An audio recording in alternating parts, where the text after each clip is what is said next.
Hello and welcome to Fast and Factual on Firstpost, where we get you the top 50 headlines from around the world. I'm Alison Lagrange, coming to you live from Durban, South Africa. Let's begin. In our top stories, US President Joe Biden has dropped out of the 2024 US presidential election. He announced his decision on social media. Biden said that it was in the best interest of his party and country. The US president added that he would focus on fulfilling his duties as president for the remainder of his term. The decision followed rising concerns amid Democrats over his age and fitness to serve in office. Biden has endorsed Vice President Kamala Harris as his successor. After announcing his decision to quit the presidential race, Biden said he supports Harris's nomination as the Democrat candidate. Harris has said that she intends to earn and win the presidential nomination. The Democrats will nominate their candidate during the party convention in Chicago on the 19th of August. The U.S. Republican Party's presidential candidate, former U.S. President Donald Trump, criticized Biden after he announced the decision to drop his re-election bid. Trump said that Biden is neither fit to run for the presidential race nor to serve in office. Trump added that Harris would be easier for him to defeat. Global leaders are reacting to Biden's decision to step aside. Ukrainian President Volodymyr Zelensky said that he was grateful for Biden's support. Britain's Prime Minister Keir Starmer lauded his remarkable career. German Chancellor Olaf Scholz said that Biden achieved a lot for the world. The Democratic Party witnessed its biggest single-day fundraising haul for the 2024 election after Biden endorsed Harris. According to the Democratic Party's fundraising group, Act Blue, grassroots supporters raised over $46 million last evening. Now, the Israeli military has issued call-up notices to 1,000 members of the ultra-Orthodox community. This comes after the country's Supreme Court allowed the conscription of Jewish seminary students who were earlier exempted from serving in the Israeli military. The ruling led to widespread demonstrations in Israel. The Israeli military struck a key port in Yemen's Hodeidah city over the weekend. The airstrikes marked the first Israeli attack in Yemen since the war with Hamas broke out. Israel has said that the port was being used by Yemen's Houthi group to receive weapons from Iran. The attack reportedly killed at least 3 people and injured over 80 others. It came after the Houthis conducted a drone attack on Tel Aviv. After the attack on Yemen's port, Israeli air defenses intercepted missiles fired from Yemen. The Houthis targeted the Israeli Red Sea port city of Eilat. Air raid sirens were sounded in Eilat, and residents were forced to take shelter after the Houthis fired multiple missiles. The Houthis have vowed to give a huge response to the Israeli strikes on Hodeidah city. The Iran-backed group has said that it will not hesitate to attack vital Israeli targets. In a televised speech, the group's leader, Abdul Malik al-Houthi, has said that the attack will bring more risks to Israel. In India, the monsoon session of Parliament has started. It will go on until the 12th of August. India's Prime Minister Narendra Modi has urged all lawmakers to rise above party lines and work together for the country. Amid the massive protests in Bangladesh, the country's top court has scaled back reservations in government jobs. The Dhaka High Court had earlier ordered the reinstatement of reservations in jobs. Bangladesh's Supreme Court has called that order illegal. The Supreme Court has reduced the job reservations for the families of 1971 war heroes from 30% to 5%. 2% of the government jobs are reserved for other categories. Now, Bangladesh's Supreme Court also urged student protesters to return to class. However, the students have refused to call off the protests and are seeking the complete abolishment of job reservations. A viral video has surfaced showing the Pakistani embassy in the German city of Frankfurt under attack. The video shows a group of alleged Afghan protesters throwing stones at the embassy and pulling the Pakistani flag down. The protesters reportedly tried to replace the Pakistani flag with an Afghan flag. The Philippines and China have reached a provisional agreement over maritime issues in the West Philippine Sea. The deal pertains to resupplying Filipino troops stationed at the disputed Second Thomas Shoal. This comes after increased tensions in recent months and confrontations between Chinese and Filipino ships. Thousands of anti-tourism activists marched in Spain's Palma de Mallorca yesterday. Protesters carried makeshift models of planes and cruise ships to oppose mass tourism. The activists claim that visitors drive up housing costs in the city, making it difficult for residents to afford rents. According to the Spanish police, about 10,000 protesters took part in yesterday's demonstrations. In climate news, the western part of the U.S. is preparing for more days of record-breaking heat. Experts predict that the temperatures will cross 40 degrees Celsius in cities from Southern California to northern Idaho. Over 30 million people are under heat advisories. Raging wildfires have prompted evacuation orders in the Canadian provinces of Alberta and British Columbia. 158 wildfires are tearing through Alberta, while British Columbia is fighting against 319 active wildfires. In the United Kingdom, half of the trees at London's Botanic Gardens are threatened by climate change. Soaring temperatures are proving to be bad news for the trees. The water beneath the soil has dried out, causing the trees to forcefully shed their leaves. Around 400 trees have died so far as a result of the extreme weather. London's Botanic Gardens is home to about 11,000 trees and is a UNESCO World Heritage Site. Weather officials in Japan have issued heat stroke warnings in 39 of the country's prefectures. Temperatures climbed to over 37 degrees Celsius in some parts of Japan. In Tokyo, people were seen carrying cooling devices like fans outdoors. However, the temperature is predicted to fall later this week. China is now bracing for twin tropical cyclones after the deadly flash floods that killed almost a dozen people. The cyclones are expected to bring strong wind and heavy rain to eastern China this week. These will be the first storms of the season. And heavy rain has been wreaking havoc on the Indian state of Maharashtra for the past week. In Mumbai, incessant rain has triggered waterlogging and affected local train and road traffic. On to business and tech news now. The Indian stock market opened in the red a day before the 2024 budget presentation. The market indices, Sensex and Nifty, dropped by as much as 0.4% in early trading. However, they recovered some of those losses during intraday trading. Now, India's Finance Minister Nirmala Sitharaman is set to present the budget for the financial year 2024-25 tomorrow. Ahead of the budget, Sitharaman has tabled India's economic survey in Parliament. The document provided extensive data on India's economic fundamentals. According to the survey, India's real GDP is expected to grow by 6.5 to 7% in the financial year 2024-25.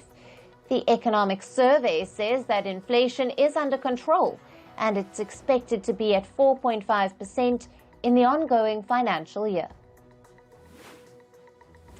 China's President Xi Jinping has unveiled new measures to help local authorities.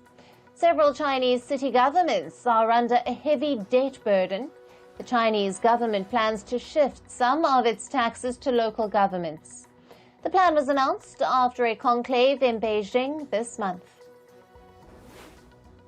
German automaker Volkswagen has signed a new agreement with Chinese electric vehicle maker XPeng. Now, the firms will jointly develop new architecture for electric cars. Engineers from both companies will collaborate to develop new car designs, software, and other parts. Development centers for the project have been set up in China's Guangzhou and Hefei. Luxury car maker Porsche is in talks about buying a stake in the German battery maker Varta. The firm makes lithium-ion batteries for electric cars. Varta has been struggling to manage its debt. And leaders from the aviation and defence sectors have gathered in the UK for the Farnborough Air Show. The event usually sees several orders for plane makers Boeing and Airbus. However, this year the air show comes against the backdrop of jet delivery delays. Both Boeing and Airbus are struggling to deliver new jets amid supply chain issues. Meanwhile, Boeing is facing scrutiny over the quality of its aircraft. Stephanie Pope, the new head of Boeing's aircraft unit, says that she sees improvements in the firm's factory. Pope was appointed earlier this year amid scrutiny over the quality of Boeing's jets. Pope says that Boeing plans to make transformational changes to its factories. However, she says that the overhaul will take years. American carrier Delta Airlines is still struggling after last week's Microsoft global outage. The airline cancelled about 1,000 flights yesterday. Delta Airlines says it is still trying to recover its systems and to restore operations. Last week, a Microsoft service outage disrupted businesses worldwide. Several American and global airlines had to cancel thousands of flights.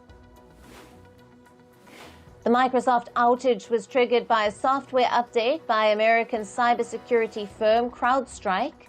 The firm says a significant number of effective systems are back online, and according to Microsoft, the outage affected 8.5 million devices worldwide. The share prices of the Indian information technology firm Wipro dropped to a 4-year low today. Wipro's share prices declined by as much as 8.5%. The shares plunged after the firm reported its earnings for the April to June financial quarter last week. Wipro's revenue for the quarter dropped by nearly 4%. And moving to sports, and we start with cricket. England beat the West Indies by 241 runs in the second test of their ongoing series. West Indies were chasing 385 on day 4 of the match. However, they were bundled out for an underwhelming 143 during their run chase. England's Shoaib Bashir starred with the ball, and he claimed 5 wickets and gave away only 41 runs in the 4th innings. With the win, England have clinched the 3-match series 2-0. And in football, Manolo Marquez has been named the head coach of the Indian men's team. This was announced by the All India Football Federation. He currently coaches the Indian Super League franchise FC Goa. Marquez is set to succeed the former Indian men's football coach Igor Stimac. And Inter Miami beat Chicago Fire 2-1 in a Major League Soccer match. Matias Rojas opened the scoring for Inter Miami 6 minutes into play. For Chicago, the lone scorer was Rafael Sechas, who equalized in the 73rd minute.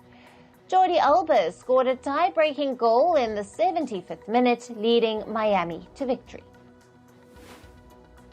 And Liverpool are looking into a matter involving an under-18 player who was allegedly racially abused. The incident occurred during 2 youth matches in Germany. Liverpool says the same player was allegedly targeted during both matches. In protest, the entire team walked off the pitch. Liverpool have demanded an investigation into the incidents. In tennis, 22-time Grand Slam champion Rafael Nadal was defeated in the final of Swedish Open. The world number 51 Nuno Borges beat the Spaniard 6-3, 6-2 to win the title. This was Nadal's first ATP Tour final since 2022. The event was meant to serve as a warm-up for him before the Paris Olympics. India's Yuki Bambri has clinched the Swiss Open men's doubles title. He was playing alongside his French partner, Albano Olivetti. Now, the duo defeated France's Hugo Humbert and Fabrice Martin 3-6, 6-3, 10-6 to emerge as champions. Bambri, who is currently number 50 in the men's doubles rankings, is set to improve his rank after this win. McLaren's Oscar Piastri has secured his first ever Formula One victory. He claimed the top spot at the Hungarian Grand Prix. The 23-year-old finished ahead of his teammate Lando Norris. Piastri's victory came after Norris deliberately handed him the lead. India's cricket board will provide monetary support to the contingent travelling to Paris for the Olympics. It will donate over $1 million to the Indian Olympics Committee for the campaign. India will be represented by 117 athletes at the multi-sport event that begins this month. The world's longest rowing boat took part in the Olympics torch relay ceremony. It went down the river Marne, east of the French capital Paris. The unique rowing boat accommodates at least 23 rowers. The Olympics relay culminates today with the lighting of the cauldron in Paris. And Israeli athletes participating at the Paris Olympics have received death threats on their phones and email. The International Olympics Committee, or the IOC, says measures are being undertaken to address the issue. The calls and messages said that once the athletes arrive in Paris, they will be killed, just like at the Munich Olympics of 1972. Israel's Olympic Committee is on high alert following the threats. In entertainment news, Hollywood has reacted to U.S. President Joe Biden's decision to exit the presidential race. Robert De Niro said that he respects and admires his decision, while George Takei had called for supporting Kamala Harris to defeat Donald Trump, and Cardi B said that she had always wanted Harris to be the presidential candidate. Twisters had a blockbuster opening at the box office. It earned over $80 million in North America over the weekend. The film was shown in over 400 theaters. It is a sequel to the 1996 disaster epic of the same name. Lady Gaga paid tribute to Tony Bennett on his first death anniversary. The legendary singer was Gaga's beloved friend and musical collaborator. She wrote on social media that she is grateful for the legacy of jazz music that he has left behind. Bennett passed away last year. Hollywood actor Anne Hathaway is a Swiftie. She attended Taylor Swift's concert in Germany over the weekend and was spotted dancing her heart out in the audience. Hathaway also took to social media to congratulate the crew for the phenomenal experience. Angelina Jolie and Brad Pitt's daughter Shiloh is set to drop her father's name. She is completing all of the legal formalities needed to change the person's name. Shiloh has now published a notice in a local newspaper announcing her decision. According to reports, Ben Affleck and Jennifer Lopez don't want to reconcile. They have reportedly been living separately for over a month now. Other reports suggest that their marriage is over. Actor Anna Faris wishes to reprise her role in the upcoming Scary Movie installment. She will do the film if her former co-star Regina Hall returns as well. Faris played the role of Cindy Campbell in the franchise's first 4 films. And Indian actor Ram Charan will be felicitated at the Indian Film Festival of Melbourne, or the IFFM. He will be awarded the trophy for being the ambassador for Indian art and culture. The festival runs from the 15th to the 25th of August. And Kim Kardashian has revealed that her son has been diagnosed with a rare skin disorder called vitiligo. It is characterized by patches of skin losing its pigment. She said in a podcast that he inherited the condition from her. Kardashian got it from her mother. Actor Esther Blanche has passed away at the age of 51. She died in Los Angeles due to an unknown illness. According to reports, her body was found a day after she died. The South African actor was known for her roles in All My Children and Igoli, Place of Gold. And that's all on this episode of Fast and Factual. Thank you for watching. Stay tuned to First Post.